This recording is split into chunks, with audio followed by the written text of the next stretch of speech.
সবাইকে আমন্ত্রণ জানাচ্ছি বিডি লাইভ 24 নিউজে। প্রথমে শিরোনাম। ইসরায়েলের হয়ে গুপ্তচর 3 জনের মৃত্যুদণ্ড কার্যকর করল ইরান। কাজে যাওয়ার পথে ট্রেনে নিচে পড়ে প্রাণ গেল 2 ভাইয়ের। 127 জনের বিরুদ্ধে আইনি পদক্ষেপের হুঁশিয়ারি মিষ্টি জান্নাতের। এতক্ষণ শুনছিলেন শিরোনাম, এখন বিস্তারিত। 3 নাগরিকের মৃত্যুদণ্ড কার্যকর করেছে ইরান।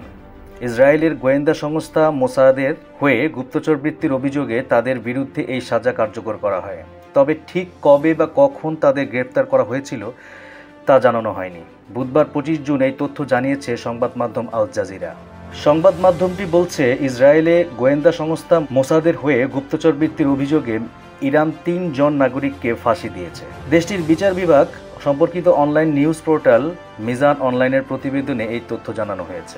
বুধবার সকালে উত্তর পশ্চিম ইরানের তুরস্ক সীমান্তবর্তী শহর উরমিয়ার একটি কারাগারে তাদের মৃত্যুদণ্ড কার্যকর করা হয়। প্রতিবেদনে বলা হয়, এই 3 জন বিশেষভাবে প্রশিক্ষিত গুপ্তচর হিসেবে কাজ করছিলেন এবং মদ্যপানযোগ্য পণ্যের চালানের আড়ালে দেশটিতে হত্যাকাণ্ডের সরঞ্জাম পাচার করছিলেন।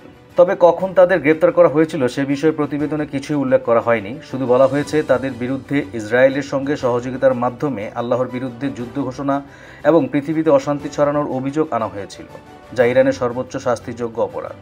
নীলফামারীতে অরক্ষিত রেল ক্রসিং পার হওয়ার সময় ট্রেনের নিচে পড়ে মোটরসাইকেলে আরোহী 2 রাজমিস্ত্রির মৃত্যু হয়েছে। বুধবার 25 জুন সকাল 8:30টার দিকে সদর উপজেলার পলাশবাড়ি ইউনিয়নের গেন্দাস কানাইকাটা তেঁতুলতলা রেলঘুন্ডিতে এই ঘটনা ঘটে। নিহতরা হলেন নীলফামারী সদর উপজেলার চওড়া বড়গাছা আরাজি দলুয়া এলাকার বাসিন্দা সন্তোষ রায় ও ভবেশ রায়। সম্পর্কে তারা চাচাতো ভাই। পেশায় দুজনেরই রাজনীতি ছিলেন। প্রত্যক্ষদর্শীরা জানান, সকালে তারা মোটরসাইকেল যোগে কাজের উদ্দেশ্যে বের হন। তেঁতুলতলা রেল ক্রসিংয়ে পৌঁছালে চিলাহাটি থেকে ঢাকাগামী চিলাহাটি এক্সপ্রেস ট্রেনের সঙ্গে ধাক্কা লাগে।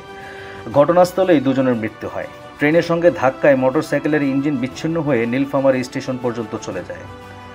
স্থানীয় বাসিন্দারা জানান, ওই রেল ক্রসিংটি অরক্ষিত এবং এর 2 পাশে দোকান ও বাজার থাকায় ট্রেন আসা যাওয়ার সময় কিছু দেখা বা শোনা যায় না। ফলে প্রায়ই সেখানে দুর্ঘটনা ঘটে। এলাকাবাসীর দাবি, দীর্ঘদিন ধরে এখানে কোনো গেট বা গেটম্যান নেই। ঢাকাই সিনেমার আলোচিত অভিনেত্রী মিষ্টি জান্নাত সামাজিক যোগাযোগ মাধ্যমে এক পোস্ট দিয়ে বেশ কিছু পেজ, তথাকথিত সাংবাদিক, কন্টেন্ট ক্রিয়েটর এবং ফেসবুক ও টিকটক ব্যবহারকারীর বিরুদ্ধে গুরুতর অভিযোগ এনেছেন। মানহানিকর মন্তব্যের জন্য তিনি 127 জনের বিরুদ্ধে আইনি পদক্ষেপ নেওয়ার হুঁশিয়ারি দিয়েছেন।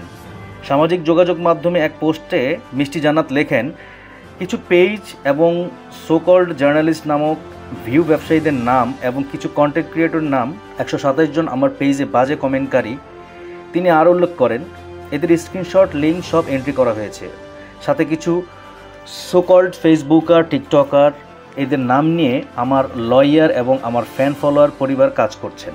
মিষ্টি জান্নাত তার এই মানহানির পেছনে একটি সংবদ্ধ চক্র কাজ করছে। অতি শীঘ্রই এদের আইনের আওতায় আনা হবে আমার মানহানি করার জন্য। একদল লোক পিছনে লেগেই আছে।